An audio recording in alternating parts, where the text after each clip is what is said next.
பொன்மனச்சம்மல் புரட்சி தலைவர் எம்ஜிஆர், புரட்சி தலைவி அம்மா இருபெரும் தெய்வங்களை வணங்கி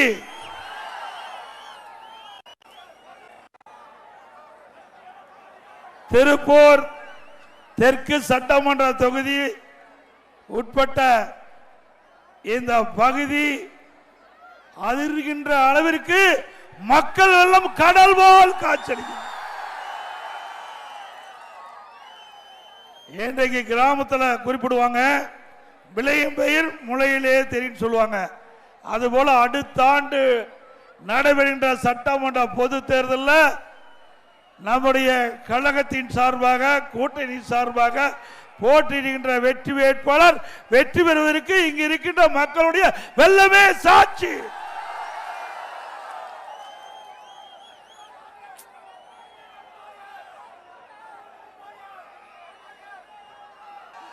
இன்றைய தினம் நான் எழுச்சி பயணத்தை மேற்கொண்டு 50வது நாள் கோவை மாவட்டம் ஜூலை 7ஆம் தேதி எழுச்சி பயணத்தை நான் மேற்கொண்டேன். இன்று வரைக்கும் நான் சென்ற அனைத்து சட்டமன்ற தொகுதியிலும் மக்கள் கடல் போல் காட்சி அளித்தது. இன்னைக்கு நம்முடைய அண்ணா திமுக தலைமையிலே அமைக்கப்பட்ட கூட்டணியை பார்த்து எனக்கு ஸ்டாலினுக்கு பயம் வந்துட்டது. ஸ்டாலின் எப்பொழுது பார்த்தாலும் பேசுகிறார். திராவிட முன்னேற்ற கழகம்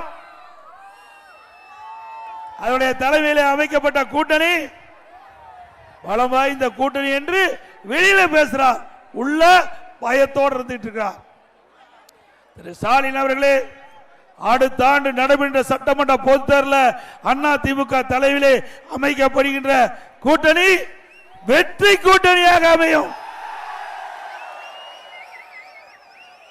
அனைத்து இந்திய அண்ணா திராவிட முன்னேற்ற கழகம் சுமார் 210 இடங்களில் எங்களுடைய கூட்டணி வெற்றி பெற்று அண்ணா திமுக தனி பெரும்பான்மையோடு ஆட்சி அமைக்கும்.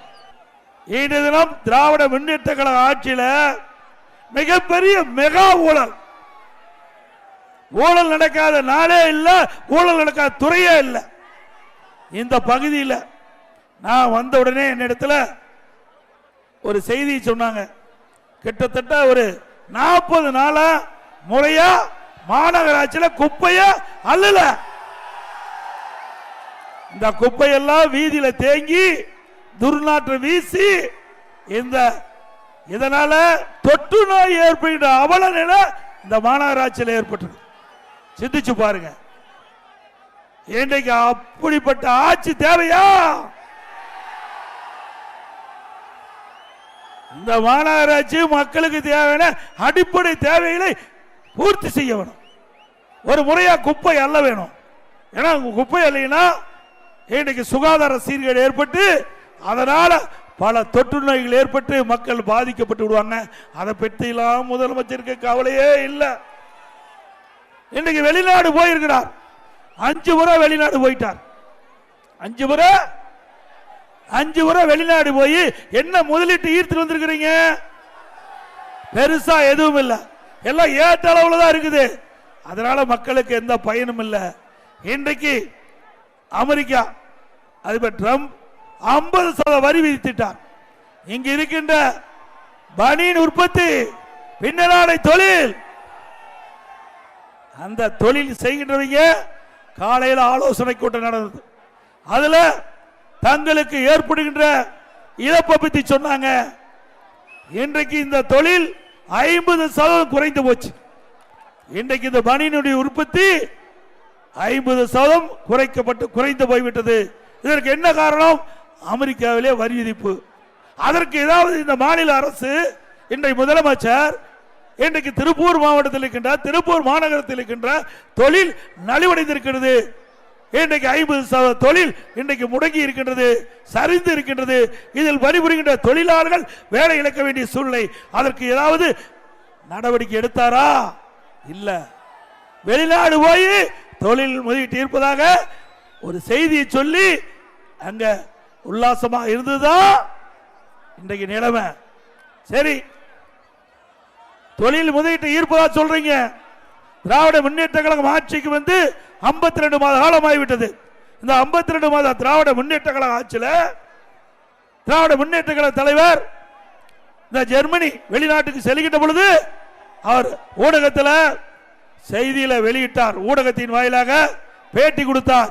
அப்பொழுது தமிழகத்திலே திராவிட முன்னேற்ற கழக ஆட்சியிலே போடப்பட்ட புரிந்துணர்வு ஒப்பந்தம் 77% நிறைவேற்றப்பட்டதாக ஒரு பச்சை பொய்ய சொல்றார். இன்னைக்கு திராவிட முன்னேற்ற கழக ஆட்சியில கிட்டத்தட்ட 922 புரிந்துணர்வு ஒப்பந்தங்கள் போடப்பட்டதாகவும் சுமார் 10 லட்சம் கோடி தொழில் முதலீட்டை ஈர்க்கப்பட்டதாகவும் அதனால 37 லட்சம் பேருக்கு வேலை கிடைக்கும் என்ற ஒரு செய்தி சொல்லியிருக்கிறார். ஆக திரு ஸ்டாலின் அவர்களே, உங்களுடைய செய்தியின் அடிப்படையில் இதுவரைக்கும் 25 லட்சம் பேர்களுக்கு வேலை கிடைச்சிருக்கணும். நீங்க பேட்டி கொடுத்ததன் வாயிலாக 25 லட்சம் பேருக்கு இன்னைக்கு புதிய தொழில் மூலமாக வேலை கிடைச்சிருக்குதா? இந்த திருப்பூர் தெற்கு சட்டமன்ற தொகுதியில் வேலை கிடைச்சிருக்குதா? இருக்கிற தொழில் நலிவடைந்திருக்குது. இருக்கிறவங்களுக்கு வேலை இல்லாத ஒரு சூழ்நிலை ஏற்பட்டு இருக்குது. இதுக்கெல்லாம் இந்த முதலமைச்சர் பரிகாரம் செய்யல. இந்த தொழிற்சாலையில் பணிபுரிகின்ற தொழிலாளர்களுக்கு பாதுகாப்பு இல்லாத சூழ்நிலை, தொழிலுக்கு பாதுகாப்பு சூழ்நிலை இல்லாத சூழ்நிலை, இப்படிப்பட்ட மக்களுக்கு தம்பி கொஞ்சம் இருங்கப்பா, நல்லா போஸ்ட பார்த்துட்டேன், கவலைப்படாதீங்க. என் மனசுல தமிழ்நாடு மூலம் நீங்க இருக்கிறீங்க. புலிக்கொடி எல்லா பக்கம் பார்த்துட்டேன், இங்க மட்டும் இல்ல எல்லா பக்கம் பார்த்தேன். கொஞ்சம் கோஆபரேட் பண்ணுங்க ராஜாக்கள், கோஆபரேட் பண்ணுங்க. கொஞ்சம் இந்த டிவி எடுக்கணும். அது மட்டும் இல்ல, இன்றைக்கு இந்த திருப்பூர் நகரம் என்ன டாலர் சிட்டி, டாலர் சிட்டி என்று பெயர் பெற்ற மாநகராட்சி. இதில் தான் அந்நிய செலவாணி அதிகமா ஈட்டி கொடுக்குது தமிழ்நாட்டு அரசுக்கு. ஆக இன்றைக்கு இந்த தொழில் இன்றைக்கு வரி விதிப்பால், இன்னைக்கு அமெரிக்க நாட்டினுடைய வரி விதிப்பால் இன்றைக்கு பல பிரச்சனை சந்தித்துக் கொண்டிருக்கிறது.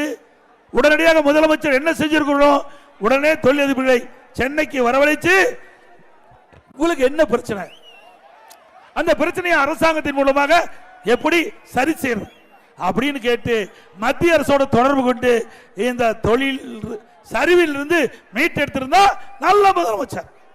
அதே போல திமுக சார்ந்த திமுக கூட்டணி சார்ந்து 39 எம்பிகள் தமிழ்நாட்டில் இருக்கிறாங்க. எப்பொழுது பார்த்தாலும் முதலமைச்சர் சொல்றார் 100% நாடாளுமன்ற தேர்தலில் திராவிட முன்னேற்ற கழக தலைமையில் அமைக்கப்பட்ட கூட்டணி வெற்றி வெற்றி என்று சொல்றீங்களே, இந்த 39 பேர் என்ன பண்ணிக்கிட்டு இருக்கிறாங்க? இன்றைக்கு ஒரு சோதனையான நேரம். திருப்பூர் மாநகரத்தில் இருக்கின்ற தொழில் செய்கின்றவர்களுக்கு சோதனையான நேரம். திருப்பூர் மாநகரத்தில் தொழில் சாலையில் பணிபுரிகின்ற தொழிலாளிக்கு ஒரு சோதனையான நேரம். இப்படிப்பட்ட நேரத்தில் நம்முடைய நாடாளுமன்ற திராவிட முன்னேற்ற கழகம் தலைமையிலே கூட்டணியில் அங்க வைக்கின்ற கட்சிகள், திராவிட முன்னேற்ற கழக எம்பிகள் உடனடியா மத்திய அமைச்சர்களை சந்தித்து, பாரத பிரதமரை சந்தித்து, எங்க தமிழ்நாட்டில் திருப்பூர் மாநகரத்தில் ஒட்டுமொத்த தமிழகத்தில் இன்றைக்கு வரி விதிப்பால் கடுமையாக பாதிக்கப்பட்டிருக்கிறார்கள். இந்த தொழில் 50% இன்றைக்கு குறைந்திருக்கிறது. இதற்கு உண்டான தீர்வை காண வேண்டும். அவர் வைத்த கோரிக்கை, தொழில் அதிபர்கள் தொழிலாளர்கள் வைக்கின்ற கோரிக்கையை மத்திய அரசிடம் தெரிவிக்கப்பட்டு அதற்கு ஒரு தீர்வு காண்டிருந்தா ஒரு நல்ல முதலமைச்சர். அப்படியா இருக்கிறாரு? இங்க இருக்கின்றவங்களாம் வேலை கிடைக்கல, தொழில் வந்து சரிஞ்சு போச்சு. இன்னைக்கு வாழ்க்கை நடத்துவதே போராட்டத்தில் இருக்கிறாங்க. தொழிலாளர் விலைவாசி உயர்வு இதையெல்லாம் விட்டுட்டு வெளிநாட்டில் போய் தொழில முதலீட்டு இருக்கிறாங்க. இங்க இருக்கின்ற தொழிலை செய்ய முடியல, இங்க இருக்கின்ற தொழிலே நிலைக்கல. காலையில் இந்த தொழில் அதிபர்கள் ஆலோசனை கூட்டம் நடந்தது. அவர்கள் தெரிவிக்கிறாங்க, தயவு செய்து வெளிநாட்டில் போய் தொழில் முதலீட்டு இருப்பதுக்கு பதிலாக இங்க இருக்கிற தொழிலை வளர்ச்சி அடைவதற்கு உதவி செய்ய வேண்டும் மாநில அரசு. அதற்கு என்னென்ன பிரச்சனை இருக்கு, அந்த பிரச்சனை களைய வேண்டும். இன்றைக்கு வெளி மாநிலத்திலிருந்து நம்முடைய திருப்பூருக்கு வந்து இங்க இருக்கின்ற தொழிலதிபரை சந்தித்து பல்வேறு சலுகைகள் நாங்கள் அளிக்கிறோம், எங்களுடைய மாநிலத்துக்கு வந்து அந்த தொழிலை துவங்குங்கள் என்று ரத்தன கம்பளம் விரிச்சு எங்களை வரவேற்கிறாங்க. ஆனா இங்க இருக்கின்ற முதலமைச்சர் நாங்க பார்க்க முடியல, எங்களுடைய குறைகளை சொல்ல முடியல, எங்களுக்கு இவ்வளவு பிரச்சனை இருக்குது, இதை நீங்க அரசாங்கம் வந்தா தீர்க்க வேண்டும் என்று கோரிக்கை வைக்கிறாங்க. ஸ்டாலின் அவர்களே, இந்த பகுதி தொழில் வளம் நிறைந்த பகுதியாக இருக்கிறது. இந்த தொழில் வளம் நிறைந்த பகுதி தொடர்ந்து சிறப்பாக செயல்பட்டால்தான் பல லட்சம் பேர் இங்கே இந்த தொழிலை நம்பி இருக்கின்றார்கள். பல லட்சம் தொழிலாளி இதை நம்பி இருந்து கொண்டிருக்கிறார்கள். அவருடைய வாழ்க்கை இந்த தொழிலை நம்பித்தான் இருக்குது. இந்த பின்னலாடை தொழில் இன்றைக்கு தமிழ்நாட்டில் இருக்கின்ற பல்வேறு மாவட்டத்தில் இருக்கின்ற ஏழை மக்கள் இந்த பனியன் கம்பெனியில் வந்து சேர்ந்து பணிபுரிஞ்சிட்டு இருக்கிறாங்க.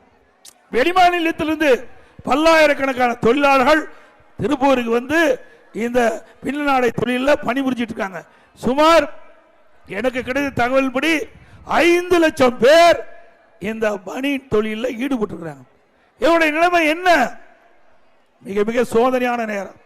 இவருடைய வாழ்க்கை கேள்விக்குறியாக இருக்குது. இதற்கு தீர்வு காணுவதற்கு இந்த முதலமைச்சர் ஏதாவது நடவடிக்கை எடுத்தாரா? சிந்தித்த பார்த்தாரா? ஏழைகளுடைய கஷ்டத்தை இந்த முதலமைச்சர் கண்டுகொள்ளவில்லை.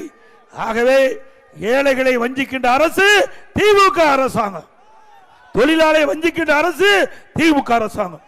மக்களை மறந்தால் அவர்கள் அடுத்த ஆண்டு நடைபெற்ற சட்டமன்ற பொதுத் தேர்தலில் இந்த ஆட்சியை வீழ்த்துவதற்கு அவருடைய வாக்கை பயன்படுத்துவார்கள். ஓட்டு போட்ட மக்களை சிந்திக்கவில்லை என்றால் ஆட்சி வீழத்தான் செய்யும். சிந்தித்து பார்க்க வேண்டும். எப்பொழுதுமே மக்களுடைய பிரச்சனையை சிந்திக்கின்ற அரசாங்கமா அண்ணா திமுக அரசாங்கம். ஆனா எப்பொழுதும் வீட்டு மக்களை சிந்திக்கின்ற அரசாங்கம் திமுக அரசாங்கம். மக்களை பற்றி சிந்திப்பதே கிடையாது. வீட்டு மக்களுடைய சிந்தனை தான் மேலோங்கி இருக்கின்றது. இன்றைய முதலமைச்சர் ஸ்டாலின் அவர்களுக்கு என்பதை நேரத்தில் நீங்கள் எண்ணி பார்க்க வேண்டும். இதே அண்ணா திமுக ஆட்சி இருந்தது. 2015 2,42,000 கோடி தொழில் முதலீட்டை அம்மா ஈர்த்தாங்க. 98 புரிந்துணர்வு ஒப்பந்தம் போட்டோம். பல ஒப்பந்தம் இன்றைக்கு செயல்பாட்டுக்கு வந்துடுது. தொழிற்சாலை இயங்குறது, பல்லாயிரக்கணக்கான பேருக்கு வேலை கிடைக்குது. அதே வழியில் இருந்து அம்மாவுடைய அரசு 2019 ஜனவரி மாதம் சென்னையில் தொழில் முதலீட்டார் மாநாடு நாங்கள் நடத்தினோம். அதுல 3,05,000 கோடி தொழில் முதலீட்டு ஈர்க்கப்பட்டு 304 புரிந்துணர்வு ஒப்பந்தம் போட்டோம். இவர்கள் போல விளம்பரப்படுத்தல.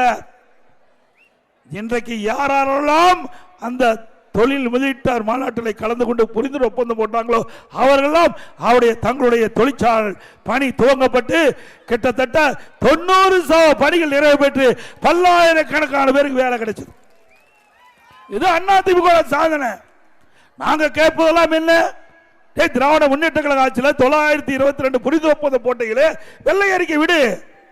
எந்தெந்த தொழிற்சாலை தமிழ்நாட்டுக்கு வந்திருக்குது, எவ்வளவு முதலீடு செஞ்சிருக்கிறாங்க, அந்த தொழிற்சாலையுடைய நிலை என்ன, எத்தனை தொழிற்சாலை இந்த ஆட்சியில் முடிவு பெற்று பயன்பாட்டுக்கு வந்திருக்குது, எத்தனை இளைஞருக்கு வேலை கிடைச்சிருக்குது, எதுவுமே கிடையாது. பொதுவா திரு ஸ்டாலின் அவர்கள் அவள் அறிக்கை விட்டு மக்களை ஏமாற்றுகின்ற அரசாங்கம் திரு ஸ்டாலின் மாடல் அரசாங்கம் என்பதை நாம் எண்ணி பார்க்க வேண்டும். அதோட மிகப்பெரிய முறைகேடு இன்றைக்கு மதுரை மாநகராட்சியில் 200 கோடி வரி முறைகேடு கண்டுபிடிச்சிருக்கிறாங்க. எது? திமுக மேயர், திமுக அரசாங்கம். திமுக அரசாங்கமே அந்த மதுரை மாநகராட்சியில் முறைகேடு நடைபெற்றதாக கண்டுபிடிச்சு இன்றைக்கு பத்திரிகையில் செய்தி வந்திருக்குது. அந்த மேயருடைய கணவர் கைது செய்யப்பட்டு சிறையில் அடைத்திருக்கிறாங்க. அங்க இருக்கின்ற 5 மண்டல குழு தலைவர் ராஜினாமா பண்ணியிருக்காங்க. 2 நிலைக்கள உறுப்பினர் ராஜினாமா பண்ணியிருக்கிறாங்க. சில அதிகாரிகள் கைது பட்டு சிறையில் இருக்கிறாங்க. ஆக இந்த வரி வசூல் எதற்காக பண்றாங்க? வீட்டு வரி, கடை வரி, குடி வரி, குப்பை வரி, இதெல்லாம் வரி வசூல் பண்ணி மக்களுக்கு தேவையான அடிப்படை தேவைகளை நிறைவேற்றுவதற்காக இதை வரி வசூல் பண்றாங்க. அந்த வரியில ஊழல் செய்கின்ற அரசாங்கம் திமுக அரசாங்கம். இன்னைக்கு 200 கோடினா சாதாரணமா? அது மட்டும் மதுரையில் ஆட்டுக்கு வரி, மாட்டுக்கு வரி, குதிரைக்கு வரி, பன்னிக்கு கூட வரி போட்டாங்க. பன்னிக்கு போட்ட வரியில ஊழல் செய்கின்ற அரசாங்கம் தொடர வேண்டுமா? அதே போல இங்க இருக்கிற மாநகராட்சி ஏதாவது தூய்மை பணியை கண்டுக்கிறாங்களா? இல்ல. இல்லது முறையா மக்களுக்கு தேவையான அடிப்படை வசதி செய்யப்படுதா? இல்ல. நான் வர்றேன் பார்க்கிறேன், பூரா இருட்டுக்குள்ளேயே வரோம். வேண்டுமென்றே திட்டமிட்டு வீதி விளக்கெல்லாம் அணைத்துட்டா நினைக்கிறேன். வீதி விளக்கெல்லாம் இன்றைக்கு அதை ஆஃப் பண்ணிட்டாங்க. இன்றைக்கு இது வேண்டுமென்றே திட்டமிட்டு நம்முடைய கூட்டங்கள் நடந்துட்டு இருக்குது. மக்கள் வருவதற்கு சிரமப்பட்டு இருக்கிறாங்க. இப்படி அவல ஆட்சி தொடர வேண்டுமா? அது மட்டுமல்ல, இன்னைக்கு தமிழகத்தில் சட்ட ஒழுங்கு அடியோடு சீர்கட்டு விட்டது. எங்க பார்த்தாலும் போதைப் பொருள் விற்பனை, கஞ்சா விற்காத இடமே இல்லை. எது கிடைக்குதோ இல்லையோ கஞ்சா தாராளமாக கிடைக்குது. கஞ்சாலால இன்றைக்கு இளைஞர்கள், மாணவர்கள், பொதுமக்கள் பாதிக்கப்பட்டு இன்னைக்கு தமிழகத்தில் இன்னைக்கு இவ்வளவு கொடுமைகள் எல்லாம் நடைபெறுவதற்கு காரணம் இந்த போதை ஆசாமியால். சிறுமிக்கும் பாதுகாப்பு இல்லை, பாட்டியம்மாவுக்கும் பாதுகாப்பு இல்லை. நிலம் அப்படித்தான் இருக்குது. அதிமுக ஆட்சி இருக்கும்போது நம்முடைய தொலைக்காட்சியில் தங்க என்ன நிலவரம், வெள்ளி என்ன நிலவரம் வரும். இப்ப கொலை நிலவரம் என்னன்னு தான் நம்ம தொலைக்காட்சியில் பார்க்க வேண்டிய நிலைக்கு தமிழகம் தள்ளப்பட்டு விட்டு. அதோட அதிமுக ஆட்சியில் இங்க இருக்கின்ற தொழில், அந்த சாயப்படுற தொழில் பாதிக்கப்படுகின்ற ஒரு சூழ்நிலை வருகின்ற பொழுது அம்மா அவர்கள் வட்டி இல்லாம 200 கோடி ரூபாய் நிதி ஒதுக்கி செஞ்சு இந்த தொழில் தொடர்ந்து நடைபெறுவதற்கு உதவி செய்த அரசாங்கம் அதிமுக அரசாங்கம். அதே போல ஸ்மார்ட் சிட்டி, இன்றைக்கு சீர்மிகு நகரத்தின் அடிப்படையில் பல திட்டங்கள் கொண்டாந்து நிறைவேற்றப்பட்டு இந்த மாநகராட்சியில் இருக்கின்ற மக்களுக்கு பல அடிப்படை வசதிகளை செய்து கொடுத்த அரசாங்கம் அதிமுக அரசாங்கம். அது மட்டுமல்ல, இந்த பகுதியில் தொழிலாளர் நிறைந்த பகுதி, ஏழை மக்கள் நிறைந்த பகுதி, அவர்களுக்கு நல்ல சிகிச்சை அளிக்க வேண்டும் என்ற அடிப்படையில் இந்த மக்களுடைய கோரிக்கையை ஏற்று அப்பொழுது இருந்த அமைச்சர்கள், சட்டமன்ற உறுப்பினர் கோரிக்கையை ஏற்று இந்த திருப்பூர் மாநகரத்தில் அற்புதமா மருத்துவக் கல்லூரி, மருத்துவமனையை சுமார் 350 கோடி ரூபாயில கொண்டாந்து பிரம்மாண்டமான மருத்துவமனை, தனியார் மருத்துவமனைக்கு இணையா அந்த மருத்துவமனை செயல்படுகின்ற கட்டமைப்பு ஏற்படுத்தணும். நல்ல உயர்தர மருத்துவ கருவிகளாம் வாங்கி கொடுத்தோம். அதை கூட முறையா செயல்படுத்தல. அதிமுக ஆட்சியில் கொண்டு வரப்பட்ட திட்டம் என்ற ஒரே காரணத்திற்காக அங்க முழுமையா மருத்துவர் நியமிக்கல, செவிலியர் நியமிக்கல, மருத்துவ உதவியாளர் நியமிக்கல, மருந்து கிடையாது, மாத்திரை கிடையாது, ஊசி கிடையாது. இன்றைக்கு அந்த ஏழை மக்களுக்கு முறையா அந்த மருத்துவமனையில் சிகிச்சை கிடைக்கவில்லை என்று புகார் வந்துட்டு இருக்குது. மீண்டும் அதிமுக ஆட்சிக்குடன் இந்த மருத்துவக் கல்லூரி, மருத்துவமனை தரமாக செயல்படும். ஏழைகளுக்கு முழுமையா அற்புதமான சிகிச்சை அளிக்கப்படும். உயர்தர அறுவை சிகிச்சை இந்த ஏழைகளுக்கு கிடைக்கும் என்பதற்காகத்தான் இந்த மருத்துவமனையெல்லாம் நாங்கள் கொண்டு வந்தோம். ஆனால் திமுக ஆட்சி அதையெல்லாம் கண்டுகொள்ளாமல், அந்த ஏழைகளுக்கு ஏற்படுகின்ற பிரச்சனையை கண்டுகொள்ளாமல் இருக்கின்ற அரசு திரு ஸ்டாலின் மாடல் அரசாங்கம் என்பதை இந்த நேரத்தில் எண்ணி பார்க்க வேண்டும். அது மட்டும் இல்லாமல் இந்த மாநகராட்சி, இந்த மாநகராட்சியில் வீடு கட்ட வேணும், கடை கட்ட வேணும். அப்படி இருக்கும்போது அதிமுக ஆட்சியில் 1000 சதுரடி வீடு கட்டுவதற்கு அனுமதி கேட்டா 37,800 ரூபா நீங்க அந்த கட்டணம் செலுத்தினா போதும். இன்னைக்கு திமுக ஆட்சிக்கு வந்த பிறகு 1,08,000 ரூபா கட்டணும். 1000 சதுரடிக்கு நீங்க அப்ரூவ்டு வாங்க வேணும்னா, கட்டணத்துக்கு அனுமதி வாங்கணும்னா 1,08,000 ரூபா நீங்க கட்டணம் அதுக்கு கட்ட வேணும். 71,000 ரூபா கூடுதலா இன்னைக்கு வசூல் செய்யறாங்க. இப்படிப்பட்ட ஆட்சி வேணுமா? அதுபோல மாநகராட்சியில் 100% வீட்டு வரி உயர்வு. அதிமுக ஆட்சியில் 1000 ரூபாய் வீட்டு வரி கட்டிட்டு இருந்தா இப்ப 2000 ரூபாய் வீட்டு வரி கட்டணும். அதிமுக ஆட்சியில் கடவரி 1000 ரூபாய் கட்டிட்டு இருந்தா இன்றைக்கு கடவரி திமுக ஆட்சியில் 150% உயர்த்தப்பட்டு 2500 ரூபாய் கட்டணும். குடிநீர் வரி உயர்வு, குப்பைக்கு வரி. அது மட்டும் இல்ல, ஒவ்வொரு ஆண்டும் இந்த வீட்டு வரி உயர்வு, கடை வரி உயர்வு 6% உயர்த்தப்படும். போன வருஷம் உயர்த்தினாங்க 100%, இந்த வருஷம் 6% உயர்த்தி 106% வீட்டு வரி வசூல் பண்ணாங்க. கடைக்கு 150, 150, 159% இன்னைக்கு வரி வசூல் செய்கின்ற அரசு. இப்படி மக்கள் மீது இன்னைக்கு வரி சுமக்கின்ற அரசாங்கம் தேவையா? பீக்கவர் கரண்ட்ல 67% கரண்ட் பில் உயர்ந்திருக்கு, 67% மின் கட்டண உயர்வு. அதோட கடைக்கு பீக் அவர், அதாவது மாலை நேரத்தில் அந்த மின்சாரத்தை பயன்படுத்தினா அதற்கு ரெட்டிப்பு சார்ஜ், டபுள் சார்ஜ் கட்ட வேணும். இப்படி எல்லா மக்களையும் வாட்டி விதைக்கின்ற அரசாங்கம் திமுக அரசாங்கம் எண்ணி பார்க்க. இந்த ஆட்சியில் மக்களுக்கு நிம்மதி கிடையாது, தொழில் செய்வர்களுக்கு நிம்மதி இல்லை, பொதுமக்களுக்கு நிம்மதி இல்லை, தொழிலாளருக்கு நிம்மதி இல்லை. அப்படி மக்களோட ஆட்சி மீண்டும் வர வேணுமா?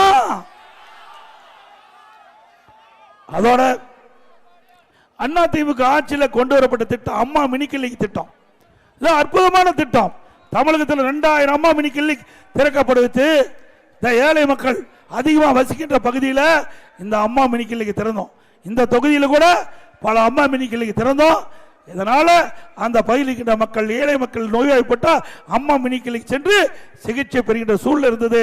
திமுக ஆட்சி இருந்த பிறகு இந்த திட்டம் சிறப்பாக செயல்பட்டா அண்ணா திமுக கட்சிக்கு நல்ல பெயர் வந்து என்று திரு ஸ்டாலின் அவர்கள் இந்த திட்டத்தை ரத்து செய்திருக்கின்றார். இது ஏழை மக்களுக்கு பயனளிக்கக்கூடிய திட்டம், ஏழை மக்களுக்கு சிகிச்சை அளிக்கக்கூடிய திட்டம். மீண்டும் அண்ணா திமுக ஆட்சி நிச்சயமாக உங்களுடைய ஆதரவோடு வரும் வரும். அப்படி வருகின்ற பொழுது 2000 அம்மா மினி கிளினிக் ரத்து பண்ணிருக்கிறீங்க, 4000 அம்மா மினி கிளினிக் அண்ணா திமுக அரசு. ஏழைகளுக்கு வைத்தியம் செய்வதில்லை, ஏழைகளுக்கு சிகிச்சை அளிப்பதில் உங்களுக்கு என்ன குறைபாடு? நலங்காக்கும் ஸ்டாலின் அப்படித்தானப்பா, நலங்காக்கும் ஸ்டாலின். எங்க போய் நலங்காத்த? ஏற்கனவே இருக்கிற மினி கிளினிக்கை மூடிட்டீங்க, அப்ப எங்க போய் நலங்காக்க முடியும்? இன்னைக்கு அண்ணா திமுக ஆட்சி இருக்கின்ற பொழுது 15 லட்சம் மருத்துவ முகாம் நடத்தணும். அண்ணா திமுக ஆட்சி இருக்கின்ற பொழுது தமிழ்நாடு முழுவதும் 10 ஆண்டுல 15 லட்சம் மருத்துவ முகாம் நடத்தி ஏழை மக்களுக்கு ஏதாவது நோயாய் ஏற்பட்டிருந்தா உடனடியாக அதை குணப்படுத்துகின்ற சூழ்நிலையை உருவாக்கி தந்த அரசாங்கம் அண்ணா திமுக அரசாங்கம். இன்றைக்கு கிராமம் முழுவதும் 254 ஆரம்ப சுகாதாரத்தை திறந்தோம், 168 மேம்பட்ட ஆரம்ப சுகாதாரத்தை திறந்து அந்த தரத்தை உயர்த்தி 30 படிக்க கொண்ட மருத்துவமனையை உயர்த்தி அங்க மருத்துவர் அதிகப்படுத்தி அந்த பகுதியில் இருக்கின்ற மக்களுக்கு முறையா சிகிச்சை அளித்த அரசாங்கம் அண்ணா திமுக அரசாங்கம். இன்றைய திமுக ஆட்சியில் இங்க மட்டும் இல்ல, தமிழ்நாடு முழுவதும் அரசு பொது மருத்துவமனையில் மருத்துவர் இல்ல, செவிலியர் இல்ல, மருத்துவ உதவியாளர் இல்ல, மக்களுக்கு முறையா சிகிச்சை அளிக்க முடியல. இதே அண்ணா திமுக ஆட்சியில் 35,000 பேர் இந்த மருத்துவத்துறையில் மட்டும் நாங்க பணியாளர் நியமிச்சோம். மருத்துவர், செவிலியர், மருத்துவ உதவியாளர், இப்படி பல தரப்பட்ட அந்த மருத்துவத்துறையில் இருக்கின்ற பல தரப்பட்ட பணியாளர்கள் 35,000 பேர் அம்மாவுடைய அரசாங்கம் நியமிக்கப்பட்டது. அந்த ஏழை மக்களுக்கு முறையா சிகிச்சை அளிக்கணும், அதுக்கு முறையா மருத்துவர் தான் அளிக்க முடியும், செவிலியர்கள் பாதுகாக்க வேண்டும். இப்படி அண்ணா திமுக ஆட்சியில் அண்ணா செயல்படுத்திய அரசாங்கம் அண்ணா திமுக. கொரோனா காலம் நல்லா தெரியும், இந்த மாநகராட்சி எப்படி இருந்தது. இன்னைக்கு அண்ணா திமுக ஆட்சி இருந்த பொழுது கொரோனா காலம், அந்த கொரோனா காலம் ஒரு சோதனையான நேரம். இன்னைக்கு வல்லரசு நாடு அமெரிக்காவில் கூட அந்த கொரோனா வைரஸ் பரவலை தடுக்க முடியல, பல லட்சம் பேர் கொரோனா தாக்கப்பட்டு இறந்தாங்க. ஆனா அனைத்து இந்திய அண்ணா திராவிட முன்னேற்ற கழக ஆட்சியில் இந்த கொரோனா எப்படி இந்த காற்றுல பரவுது, அது எப்படி மக்களுக்கு வருது, அதோடைய அறிகுறி என்ன, அதுக்கு என்ன சிகிச்சை அளிக்க வேண்டும், எதுவுமே தெரியாது. அந்த காலகட்டத்தில் கூட அனைத்து இந்திய அண்ணா திராவிட முன்னேற்ற கழக அரசு விழிப்போடு செயல்பட்டு அந்த கொரோனா காலத்தில் விலை மதிக்க முடியாத உயிரை காப்பாற்றிய அரசாங்கம் அண்ணா திமுக அரசாங்கம். நானே அனைத்து மாவட்டங்களுக்கு சென்றேன், அனைத்து மாவட்டத்தை தலைநகர் சென்று மாவட்ட ஆட்சித்தலைவர்கள் கூட்டத்தை கூட்டி 32 மாவட்டத்துக்கு அன்றைய தினம் சென்றேன். நேரடியா மாவட்ட ஆட்சித்தலைவர், மருத்துவ அதிகாரிகள், சம்பந்தப்பட்ட துறை அதிகாரிகளை சந்தித்து அந்த கொரோனா பரவல் எப்படி இருக்குது, அதை எப்படி தடுக்கிறீங்க, என்னென்ன வசதி செய்து கொடுக்க வேண்டும் என்று ஆய்வு செய்து ஆலோசனை நடத்தி அதற்கு தீர்வு கண்ட காரணத்தால் விலை மதிக்க முடியாத உயிரை காப்பாற்றினோம். நாங்கள் கூட அந்த கொரோனா காலத்தில் முழுக்க முழுக்க மாவட்டம் பூரா சுற்றி வருகின்ற பொழுது அரசு அதிகாரி தெரிவித்தாங்க, மருத்துவர் தெரிவித்தாங்க, ஜாக்கிரதையா போகணுங்க, இது காற்றில் பரவக்கூடிய நோய், எப்படி வேணாலும் மனிதர்களை தாக்கும் என்று சொன்னாங்க. உதாரணத்துக்கு ஒன்றே ஒன்று, நான் திருச்சியில் எங்க இந்த மாவட்ட ஆட்சியாளர் தலைமையில் ஆலோசனை நடந்தது. அதில் பொதுமக்கள் கலந்துக்கிட்டாங்க, விவசாயிகள் கலந்துக்கிட்டாங்க, தொழிலதிபர் கலந்துக்கிட்டாங்க, அங்கே இருக்க சுயநிதி குழுவை சேர்ந்த சகோதரி கலந்துக்கிட்டாங்க, கருத்துக்களை சொன்னாங்க. அப்போ ஒருவர் 55 வயது மதிக்கத்தக்க ஒருவர், நல்ல உடல் கட்டுடன், அவர் ஒரு கட்சியினுடைய பொறுப்பாளராக இருந்தார். அவர் பேசினார். நான் அதை கேட்டுக்கிட்டு இருந்தேன். 5 நாள் கழித்து அவர் இறந்து விட்டார். அப்போதான் எனக்கே பயம் வந்தது. ஆக இந்த நோயினுடைய தாகம் எப்படி இருக்கணும் அப்போ உணர்ந்துக்கிட்டேன். நல்ல உடல் கட்டோடு இருந்து அருமையா பேசிட்டு இருந்தவர் 5 நாள்ல இறந்து விட்டார் என்று சொன்னால் இந்த நோய் எப்படி மனிதரை தாக்குது, எப்படி அவருடைய உயிரை குடிக்குது என்பதை நாம் உணர்ந்து கொண்டு தீவிரமா செயல்படுத்தணும். எங்களுடைய மக்கள் நல்வாழ்வுத்துறை அமைச்சர், எங்களுடைய அமைச்சரெல்லாம் நேரடியாக சென்று இந்த எங்கெங்கெல்லாம் கொரோனா பாதிக்கப்பட்டதோ அந்த பகுதிக்கு உடனுக்குடன் தேவையான மருந்து மாத்திரை மருத்துவர்கள் அனுப்பி விலை மதிக்க முடியாத உயிரை காப்பாற்றிய அரசாங்கம் அதிமுக அரசு. புயல் டெல்டா மாவட்டத்தை புரட்டி போயிட்டு 3 மாசம் எங்களுடைய அமைச்சர்கள் அங்கேயே தங்கி அந்த மக்களுக்கு தேவையான உதவிகளை செஞ்சு புயலுடைய அடிச்சூடு இல்லாம புயல் வேகத்தில் பணிகள் மேற்கொள்ளப்பட்டு நிவாரண பணி செய்த அரசாங்கம் அதிமுக அரசாங்கம். பாதிக்கப்பட்ட விவசாயிகளுக்கு நிவாரணம் அளித்து மக்களை காப்பாற்றியது அதிமுக அரசு. அதோட வறட்சி பாதிக்கப்பட்ட விவசாயிகளுக்கு வறட்சி நிவாரணம் கொடுத்தோம். இப்படி பல திட்டத்தை கொண்டு வந்து நிறைவேற்றப்பட்ட அரசு. அந்த கொரோனா காலத்தில் மக்களுக்கு வேலை கிடையாது, தொழிலாளர் பாதிக்கப்படக்கூடாது, மக்கள் பாதிக்கப்படக்கூடாது என்பதற்காக ஓராண்டு ரேஷன் கடையில் விலையில அரிசி கொடுத்தோம், விலையில எண்ணெய் கொடுத்தோம், விலையில சக்கரை கொடுத்தோம், குடும்பத்துக்கு 1000 ரூபாய் கொடுத்தோம். கொடுத்துமா இல்லையா? இது அதிமுக ஆட்சியினுடைய சாதனை. அதே மாதிரி அந்த ஆண்டு பொங்கல் தைப்பொங்கல் வந்தது. எல்லா இளைஞர்களையும் தைப்பொங்கல் பொங்க வேண்டும் என்பதற்காக மன மகிழ்ச்சியோடு தைப்பண்டிகை கொண்டாட என்பதற்காக எல்லா குடும்பத்தையும் 2500 ரூபாய் பொங்கல் பரிசு கொடுத்தோம். இது அதிமுக ஆட்சியில் கொண்டு வரப்பட்டு நிறைவேற்றப்பட்ட திட்டம் என்பதை நேரத்தில் தெரிவித்து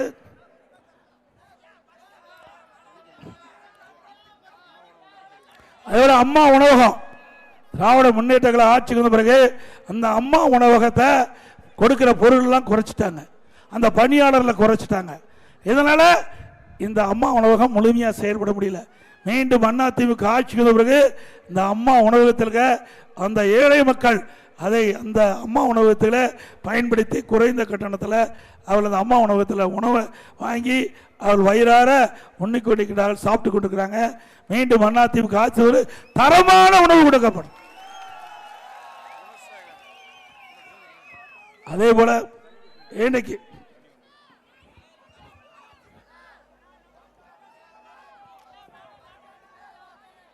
இஸ்லாமிய பெருமக்களுக்கு அனைத்து இந்திய அண்ணா திராவிட முன்னேற்ற கழக ஆட்சியில் பல நன்மைகளை செஞ்சிருக்கிறோம். மாண்புமிகு அம்மா அவர்கள் தமிழகத்தினுடைய முதலமைச்சர் இருக்கும்போது தமிழ்நாட்டில் இருக்கின்ற இஸ்லாமிய பெருமக்கள் அம்மா இடத்துல கோரிக்கை வச்சாங்க. அந்த கோரிக்கை புனித ரம்லான் மாதத்தில் பள்ளி வாசலுக்கு நோன்பு கஞ்சி தயாரிக்க அரிசி வேணும்னு கோரிக்கை வச்சாங்க. ஒவ்வொரு ஆண்டும் அதிமுக ஆட்சி இருக்கின்ற பொழுது 5400 டன் 5400 மெட்ரிக் டன் அரிசி கொடுத்தோம்.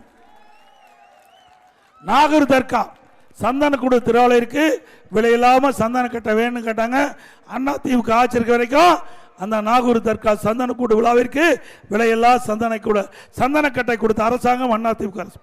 2011 வரை ஹஜ் புனித பயணம் மேற்கொள்ளும் இஸ்லாமிய பெருமக்களுக்கு மத்திய அரசு மானியம் வழங்கிட்டு வந்தது. திடீர்னு 2018ஆம் தேதி அதை நிறுத்தப்பட்டு விட்டது.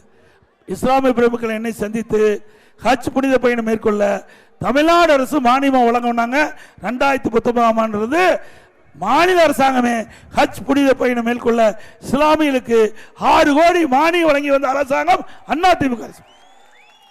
2021ஆம் ஆண்டு இந்த மானியம் போதாது, இதை உயர்த்தி கொடுக்க வேண்டும் என்று இஸ்லாமிய பெருமக்கள் கோரிக்கை வச்சாங்க. 6 கோடி மானியத்தை 12 கோடியா உயர்த்தி கொடுத்த அரசாங்கம் அதிமுக.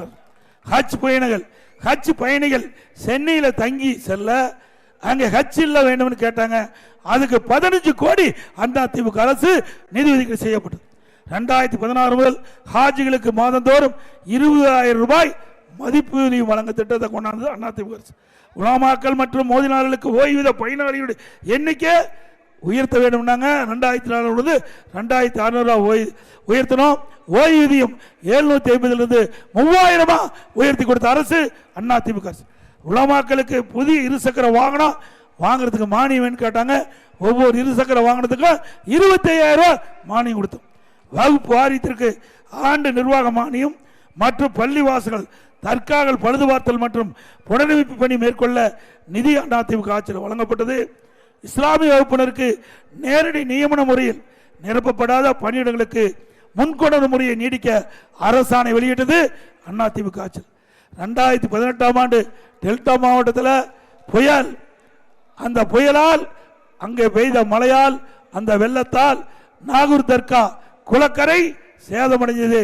நான் டெல்டா மாவட்டத்தை பார்வையிடுகின்ற பொழுது அங்கே இருக்கின்ற இஸ்லாமிய பெருமக்களுடைய கோரிக்கை ஏற்று நானே நேரடியாக நாகூர் தர்கா குளக்கரையை பார்வையிட்டு 4.25 கோடி அந்த குளக்கரையை சரி செய்ய நிதி ஒதுக்கீடு செய்து அந்த குளக்கரையை சரி செய்த அரசாங்கம் அதிமுக அரசாங்கம். சிறுபான்மை பொருளாதார மேம்பாட்டு கழகம் அமைத்தது அதிமுக.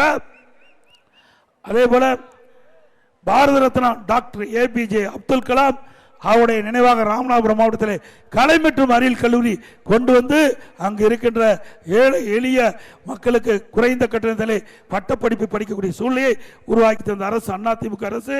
2017 திண்டுக்கல்லில் ஹைதர் அலி மற்றும் திப்பு சுல்தான் அவருடைய வாழ்க்கை வரலாறு குறித்து மணிமண்டபம் திறக்கப்பட்டது அதிமுக ஆட்சியில். கண்ணியமிக்க காகிதம் இல்லத்தவர்களுக்கு சென்னையில் மணிமண்டபம் அமைத்தது அதிமுக அரசு. எவ்வளவு நன்மைகள் சிறுபான்மை மக்களுக்கு செய்திருக்கும் என்பதை நேரத்தில் தெரிவிக்க விரும்புகிறேன். வேண்டுமென்றே திட்டமிட்டு திராவிட முன்னேற்ற கழக தலைவர் திமுக தலைமையில் அமைக்கப்பட்ட கூட்டணி கட்சி தலைவர்கள் திட்டமிட்டு அவதூறு பிரச்சாரத்தை பரப்புகிறார்கள். அதை நம்ப வேண்டாம் என்று அன்போடு இஸ்லாமிய பெருமக்களை கேட்டுக்கொள்கிறேன். அதேபோல கிறிஸ்துவ பெருமக்களுக்கு பல திட்டங்களை நாங்கள் கொண்டாந்து நிறைவேற்றுகிறோம். இந்தியாவிலேயே முதல் முறையாக கிறிஸ்துவ மகளிர் சுய குழுக்கள் அமைக்கப்பட்டு அவர்களுக்கு மானியத்துடன் கூடிய கடனுதவி வழங்கப்பட்டது. கிறிஸ்துவ தேவாலயத்தின் புனரமைக்கு 5 கோடி ரூபாய் உயர்த்தி வழங்கப்பட்டது. செருசலம் புனித பயணம் மேற்கொள்ளும் கிறிஸ்தவ யாத்திரைகளுக்கு வழங்கப்பட்ட அரசு நிதியுதவி 28,000 அதை உயர்த்த வேண்டும் என்ற கோரிக்கை 38,000 உயர்த்தி வழங்கிய அரசு அதிமுக அரசு. கிறிஸ்தவ அரசு சகோதரிகளுக்கு செருசலம் புனித பயணம் தனி ஒதுக்கீடு செய்யப்பட்டது. சிறுபான்மை மாணவர் கல்வி உதவித்தொகை ஆண்டுதோறும் முழுமையாக வழங்கப்பட்டது. 2011-2021 வரை அனைத்து இந்திய அண்ணா திராவிட முன்னேற்ற கழக ஆட்சியில் சிறுபான்மை வகுப்பை சேர்ந்த 37,16,000 மாணவ மாணவிகளுக்கு 885 கோடி ரூபாய் கல்வி உதவித்தொகை வழங்கிய அரசாங்கம் அதிமுக அரசாங்கம். சிறுபான்மை கல்வி நிறுவனம் சுதந்திரமாக முழுமையாக செயல்படும் விதத்தில் அரசுடைய முழுமையான ஒத்துழைப்பு வழங்கப்பட்டது அதிமுக ஆட்சி என்பதை நேரத்தில் தெரிவித்து, அதேபோல இந்த தொகுதியுடைய முன்னாள் சட்டப்பேரவை உறுப்பினர் அருமைச்சர் குணசேகரன் அவர்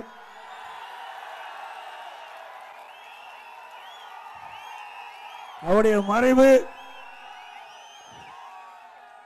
ஈடு செய்ய முடியாத இழப்பு. அவருடைய காலத்தில் இந்த தெற்கு சட்டமன்ற தொகுதியில் பல திட்டங்கள் கொண்டு வர வேண்டும் என்று போராடி வாதாடி இந்த மக்களுக்கு பெற்று தந்த நபர் அறிவிச்சவர் குணசேகரன் அவர்கள்.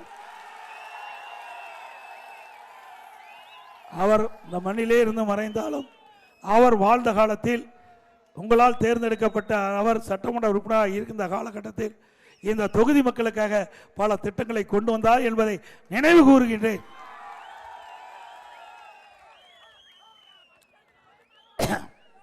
அதேபோல அதிமுக ஆட்சியில் பல திட்டத்தை கொண்டாந்து நாங்கள் நிறைவேற்றுகிறோம்.